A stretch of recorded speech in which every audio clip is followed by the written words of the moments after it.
So solving linear systems by substitution.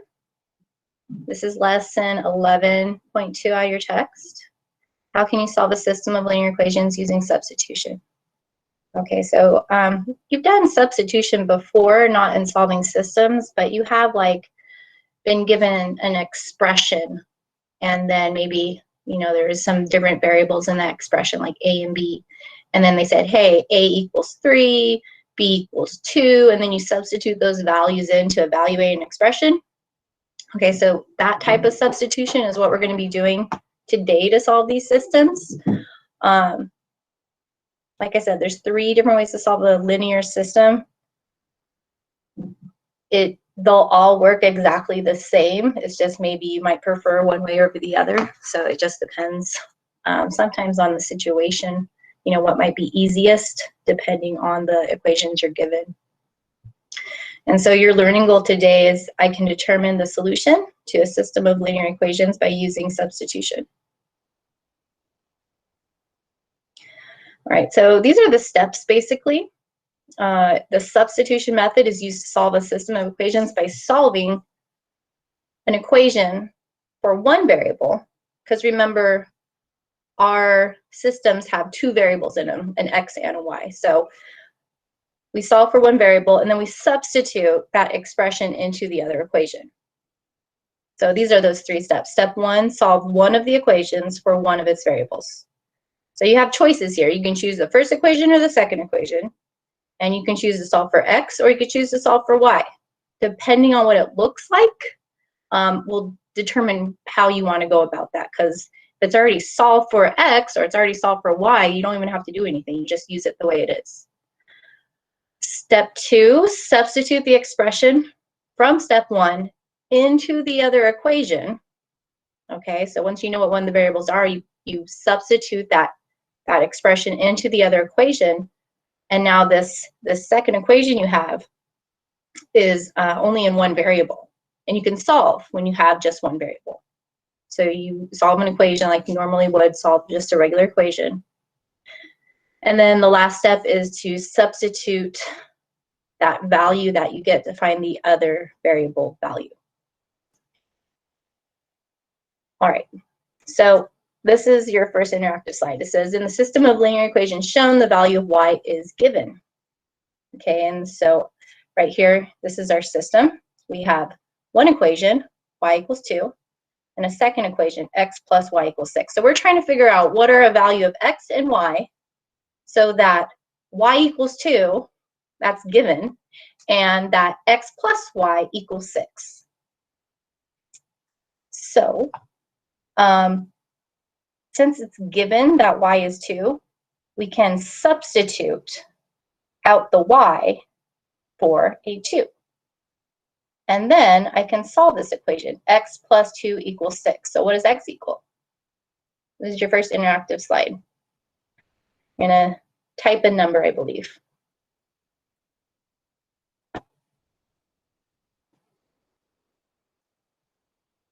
So go ahead and type it into the Pear Deck.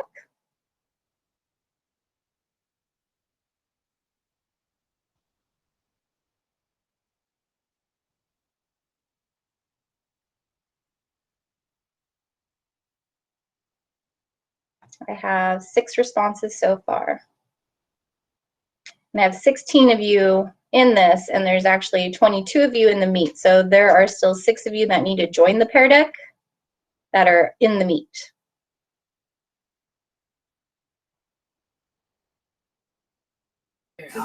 My bad, was in the restroom.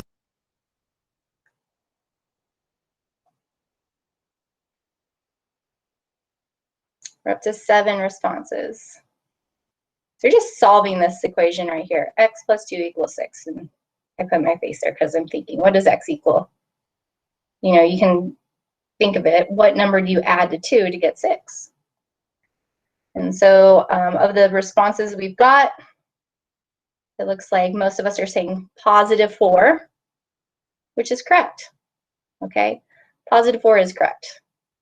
X equals positive 4. All right. So now that we know the values of x and y, We know the solution to the system. We just write it as an ordered pair. We found out that x is 4, so that's the x coordinate. And it was given that y is 2, so that's the y coordinate. And that's it. So sometimes substitution is really easy. Other times it can get really complicated. It depends on the system of equations you have. You know, you might want to do it this way, substitution. You might want to use graphing. You might want to use elimination. You haven't learned elimination yet, but we will learn that this week. All right. So this is going to be just a little bit more of a complicated example. I showed you a simple example first. And so we're going to solve the system here. Can I tell these equations are more complicated? 3x plus y equals -3. -2x plus y equals 7. So I have two equations, and I have the same two variables, x and y. So I have to figure out what is a value of x and a value of y that makes this equation true and this equation true. So first step, isolate one of your variables. All right. It doesn't matter which equation you pick. Just choose one that's easy to work with. Okay, so if you look at the x term in the first equation, it has a coefficient besides 1, so that's not something we want to choose. Y is here without a coefficient of something. It's a coefficient of 1. You know, you don't see it, it's invisible. So this would be a great equation to choose. Also, the second equation, if you notice, the y term is there. It's isolated without a coefficient besides 1.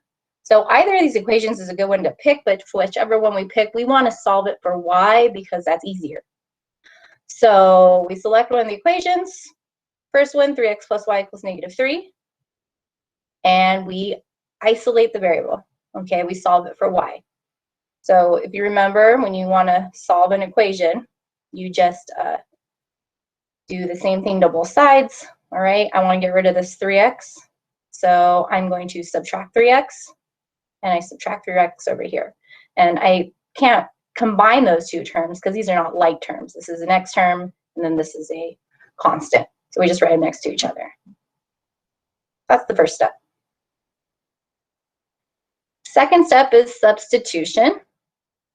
All right, so we're going to substitute the expression for y that we just got up here, y equals -3x minus 3. We're going to take y equals this stuff and put it into the other equation. So because we chose to work with the first equation in the first step, we have to choose the second equation in the second step. And notice I'm just writing out the second equation, -2x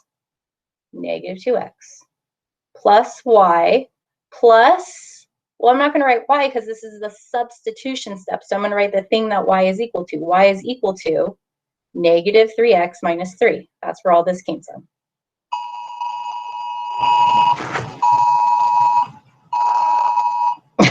I'm getting you guys getting this too?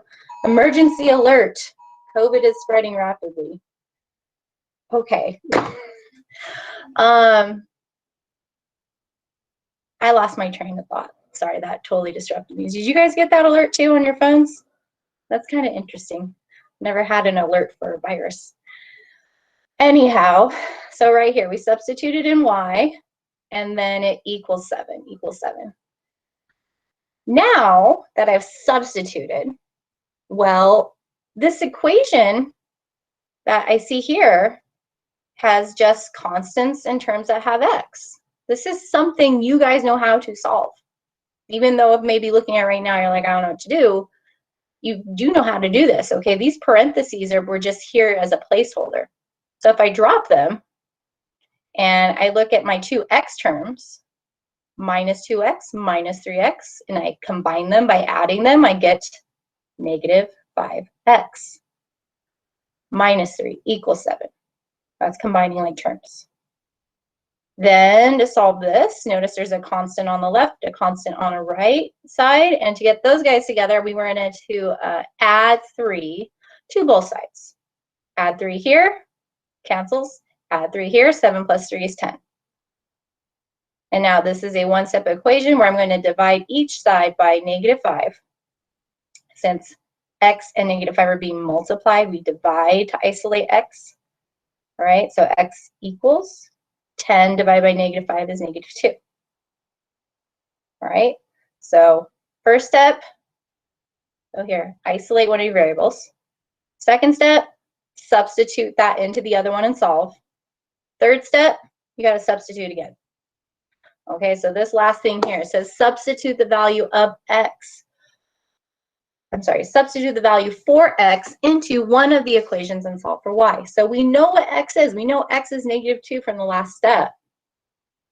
And now, if I look back at my original equations, maybe one of these is easier to work with than the other. It doesn't matter which one you choose. If I pick the first one, I'm multiplying. It doesn't really matter, but they chose the first one here. So 3, now instead of x, we put what we found out x to be, negative 2. Negative 2 plus y equals negative 3 plus y equals negative 3. So substitute the value of x into the first equation. You're going to simplify this. 3 times negative 2 is negative 6. And then you're going to simplify. So to solve that equation, we just add 6 to both sides. And y equals 3. Okay, so we've done the 3 steps of substitution. And we figured out that, well, if x is negative 2 and y is 3, this has to be my answer. This is the ordered pair that represents the 2 values that make both equations true at the same time. If I was to graph these, they would intersect at negative 2, 3. And we're going to check that with graphing. So on this slide, you can go to your, well, I could show you how to do this, or you can open it up in Pear Deck 2 at the same time. I think either way is fine. This is the first time I'm showing you Desmos in this way. We've used Desmos earlier in the year with statistics. Okay, but we're going to use Desmos now to graph. It's going to graph for us. It's a graphing calculator. So you guys are kind of like on a split screen right now, so let me show you right here. Okay, so on the Meet, I'm presenting to you, this is the website of desmos.com/calculator. Use this website, maybe bookmark it. It's very, very useful because all you gotta do is type in an equation, y equals 2 plus 6 to x plus 6, and it graphs it. You change it, it changes the graph. Whatever you want it to be. And so since you're in that split screen right now on Pear Deck, what you're going to do is type in the 2 equations that we had. 3x plus y equals negative 3. Okay.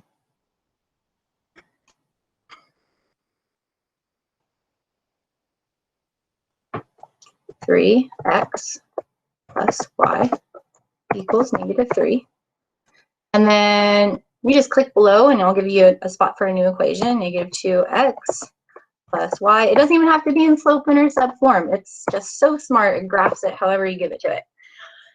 And there we go. We have the graph of those 2 lines. So I want you to do that on your Pear Deck tab because you have that split screen. I want you to use Desmos right now, type in those 2 equations, and I want you to get the same picture that I have that I'm projecting in the Google Meet, which is the blue and the red line intersecting somewhere. Because what this shows me is that these 2 lines really do intersect. And if I look at the point of intersection, you can even click right where they intersect and you can see that is the solution we got. So this is how you check your work. This is also how you would just graph 2 equations by graphing. You can use a graphing calculator.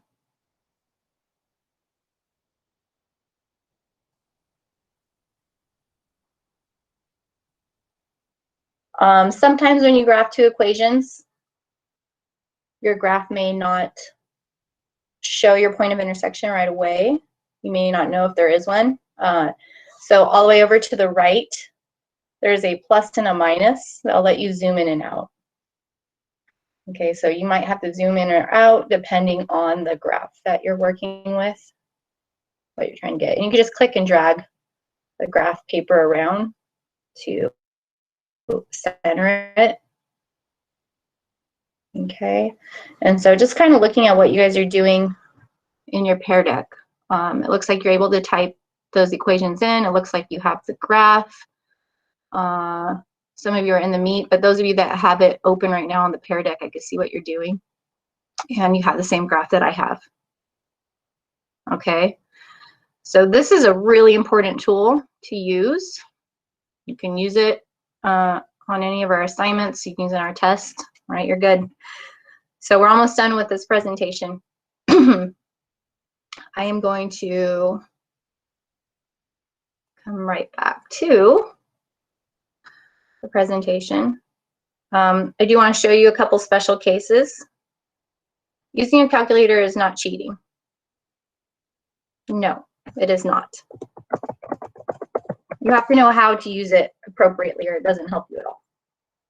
You have to know what you're looking at and make sense of it or it's not going to help you. So the slide that we're on now in the presentation, if you come back to our Google Meet, is also on your Pear Deck as well.